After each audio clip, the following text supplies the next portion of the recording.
Well, it's Tuesday morning. Good morning, everybody. I was making a quick video because I have some downtime.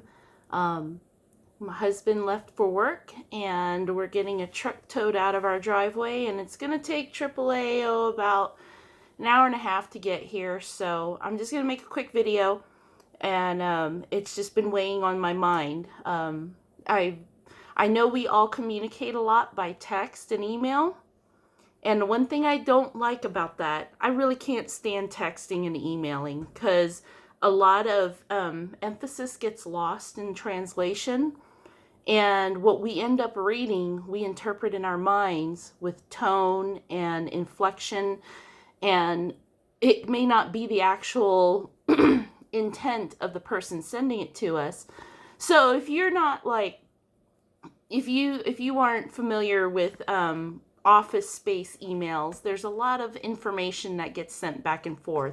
And sometimes it can get a little tense too, because if you're asking somebody to stop doing something or start doing something, it's a little hard to sit down and speak to them. Or if you have a crazy sense of humor, like some people, you can't really project humor in an email that well, and it can come off as offensive.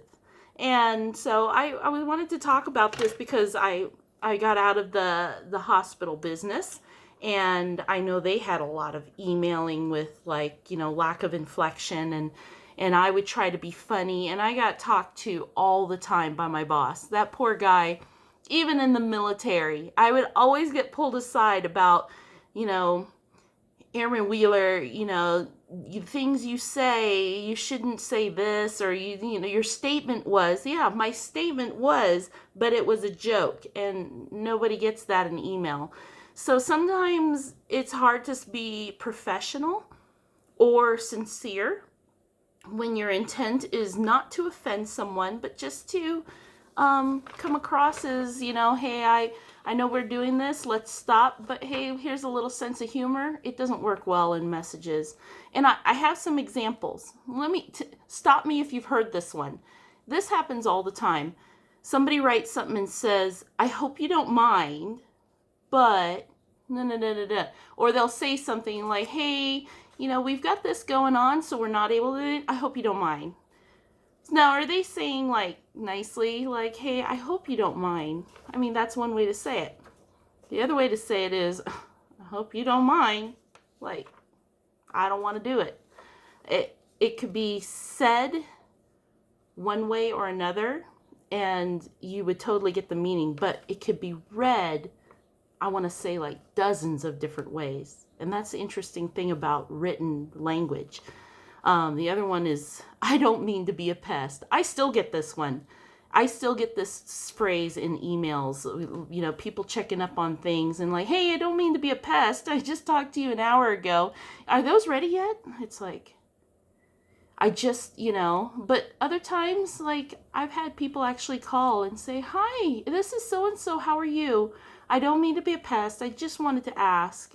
And that, to me, doesn't sound bad at all. It just sounds like somebody who sincerely isn't trying to bother you, but they want to know. And you take it whatever your mind decides to hear.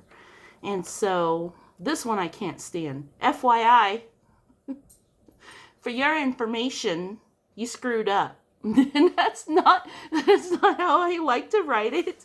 But when I see FYI, I, for some reason, just picture some lady that's like, FYI, you screwed up. It's just no, not for your information. And I do send FYIs. I send one to my boss every once in a while, but it's mostly totally what it means. Informational. Hey, for your information, I'll just write FYI, this person did call back. And, he takes it well. I try to avoid using it because it just it can change inflection and have a snarky undertone to it if you're sending it to the wrong person. So I'm going to hurry through this. Here's another one. It was my understanding that it's why can't you just say, well, I'm sorry, I thought we were going at 2 o'clock. Not, it was my understanding that the time had changed to 2. Because when you say something that's a little over the top language wise, it makes it sound like you're trying to come off as smarter than the other person. And I'm sorry, but it was my understanding that you're retarded. Or, it's just like, is that what you're saying to me? Like, why are you talking like that? Talk to me like I'm a person. But then again, when you're trying to be professional, and I have to switch gears here because there's 2 sides to every coin. When you're trying to be professional and you're trying to talk to somebody, you're trying not to get too relaxed and what's up, buddy? So you're trying to be like, it was just my understanding that we were supposed to go at 2 p.m. So I apologize. It's another way of saying, sorry, I thought we changed the time. So there's some things that also about messages and emails when you respond to somebody and they're asking for like a reply. So here's an example. The primary question is, when do you need this? Like when you email somebody and you're like, hey, I'm working on this for you. When do you need it by? And the email is saying, you sent me a request for information or action with no indication of when you need it. Is this urgent? Should I set aside another work to respond? Is this a when you have time request but needed by a certain deadline? So this person's writing like multiple questions. And to me, that action, when you're asking somebody something in multiple questions, it's like you're antagonizing them. All you need to say is, hey, I got your request. When do you need it? I'm happy to take care of this. When do you need it? Can you give me a deadline? Just one question is fine.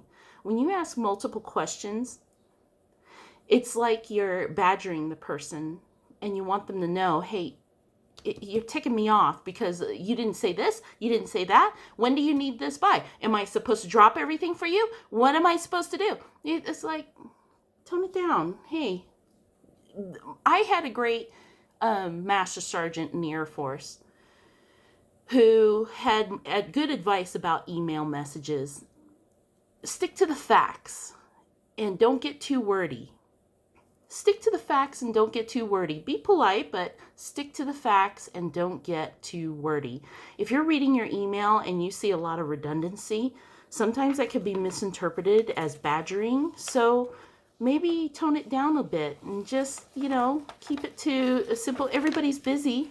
If you're irritated because of it, you're busy. I get it. So we're on 8 minutes, so I'm going to try to finish one more here.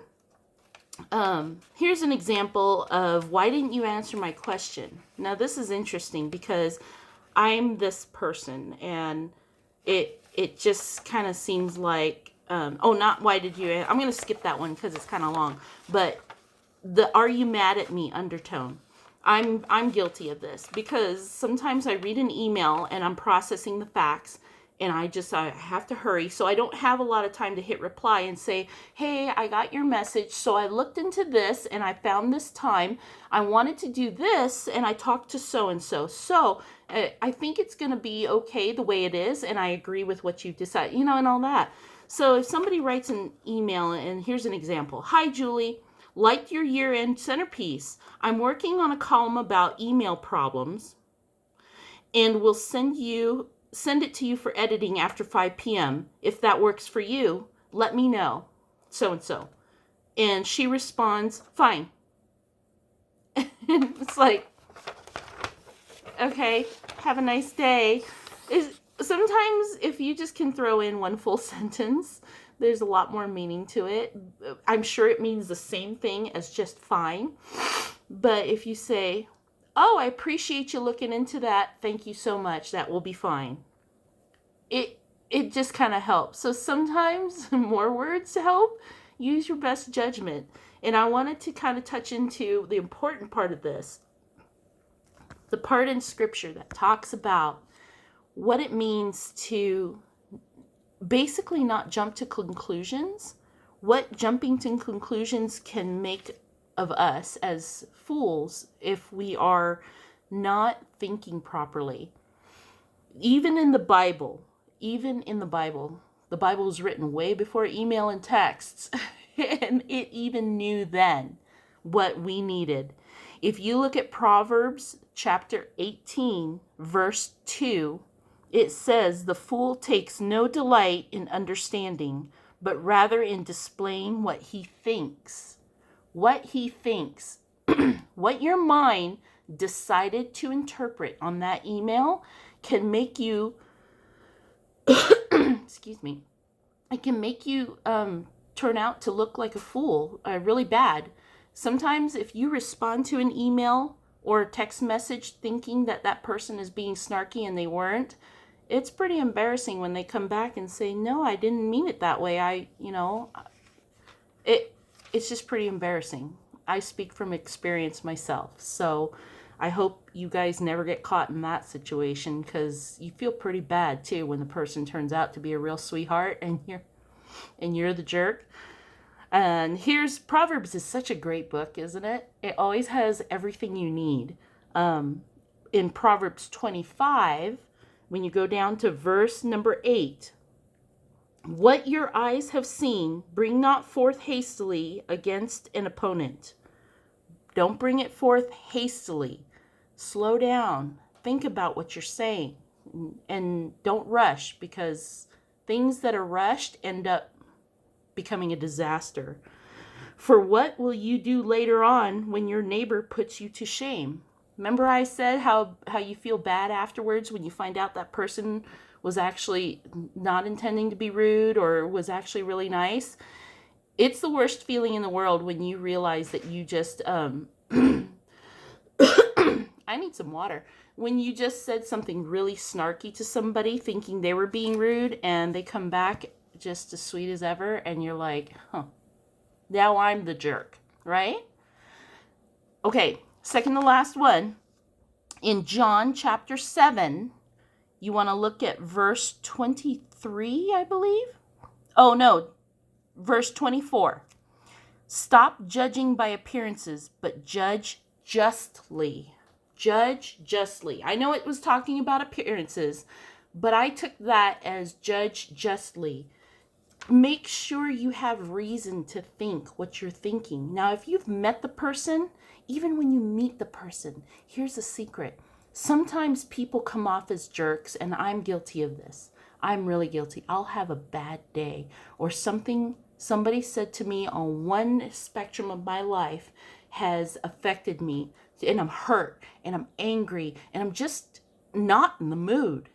And then somebody off the street comes up and asks me, "Do you know the time?" And I'm like, "Yeah, it's 3:30. And it's like, what a jerk. Why does she have such a bad attitude?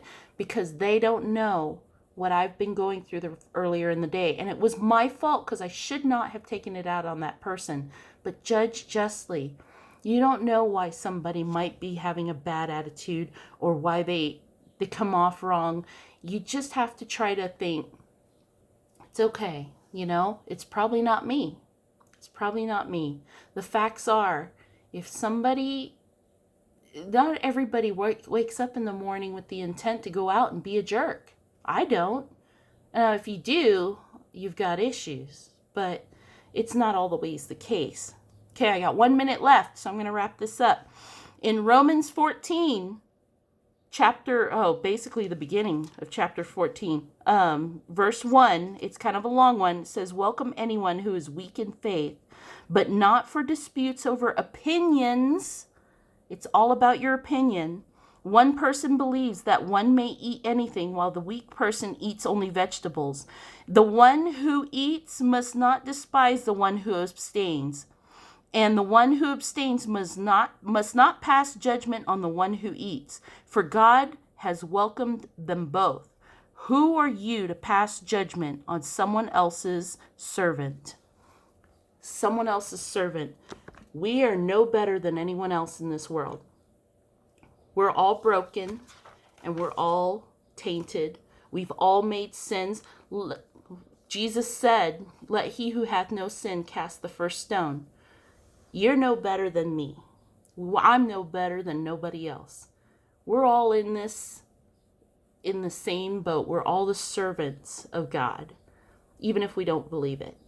So before you read that email and you think that somebody's being a jerk because they can, just remember that, you know, if you don't hear their inflection, if you don't actually talk to them, you might be misinterpreting it. Be a little forgiving. Step back. Take a moment and wonder what that email sounds like with a kind tone. You might be wrong about them. Anyways, I'm going to get going. Tow truck's almost here. I love you guys. I hope you love each other. Love each other. We all really need that love right now. And of course, as always, stay salty.